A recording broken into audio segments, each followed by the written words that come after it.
Olá, sou Tamires, terapeuta ocupacional residente multiprofissional do Hospital Universitário Clementino Fraga Filho. Eu vim contar um pouco sobre a minha experiência de atuação na enfermaria para pacientes com Covid-19. Então, as pessoas, quando elas estão hospitalizadas, elas vivem algumas mudanças na sua vida. Então, entre elas, a ruptura do seu cotidiano, as alterações nos seus papéis ocupacionais e também acaba enfrentando algumas situações estressoras, como, por exemplo, o afastamento dos seus familiares, adaptação à sua nova rotina, que é a rotina hospitalar, os receios quanto ao diagnóstico e prognóstico da doença e também o medo da morte do processo de morrer. Durante a pandemia, as visitas a essas pessoas elas não estão acontecendo, o que acaba gerando um aumento da ansiedade e uma sensação de abandono dessas pessoas com relação aos seus familiares. Então, a intervenção terapêutica ocupacional ela é focada na compreensão da pessoa com relação à sua singularidade, à sua autonomia e à participação nas atividades. Então, nós avaliamos como que está sendo realizadas as ocupações durante o processo de internação e como elas eram realizadas antes desse processo, quais são as atividades importantes e significativas para essa pessoa e também quais são as ocupações que não estão sendo realizadas durante esse período.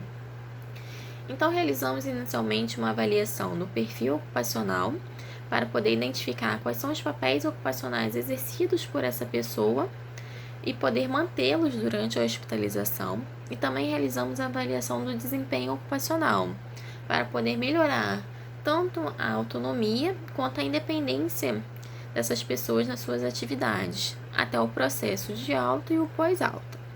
Então, vou falar um pouquinho sobre o treino das atividades de vida diária com essa população. Então, nós realizamos o treino, a orientação e a supervisão das atividades de vida diária, então, entre elas, mobilidade funcional, alimentação, vestuário, uso do vaso sanitário, entre outros. E antes da gente realizar o treino, nós realizamos uma pequena avaliação de alguns fatores, entre eles, a independência funcional que essa pessoa apresenta. Então, nós mensuramos através do índice de Barthel. Também avaliamos a mobilidade funcional, então, se ela consegue deambular, se ela consegue se deitar à beira-leito, entre outros. Avaliamos o grau de força muscular que ela apresenta, tanto nos membros superiores quanto nos membros inferiores.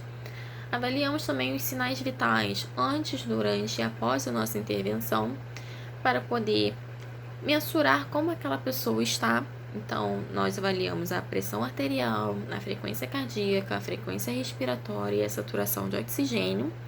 Também avaliamos outros sinais e sintomas, como, por exemplo, cansaço, a fadiga, a falta de ar, falta de apetite, entre outros. Utilizamos a escala ESAS para mensurar esses outros sinais e sintomas. Então, além disso, nós realizamos também técnicas de conservação de energia durante as atividades de vida diária, visando diminuir o gasto energético que essa pessoa tem durante o desempenho. Além do mais, também realizamos a organização dos recursos, analisamos se essa pessoa realizará o treino no leito ou no banheiro, como é o percurso do leito ao banheiro, se ela precisa nesse momento manter a oxigenoterapia ou se ela pode retirar. Então, tudo isso é uma avaliação prévia antes de realizarmos a nossa intervenção. Além do mais, também utilizamos algumas adaptações por meio de recursos de tecnologia assistiva para facilitar o desempenho dessas pessoas nas atividades. Então, é isso um pouquinho que eu tenho para apresentar sobre a minha experiência. Espero ter uma outra oportunidade. Muito obrigada pela atenção.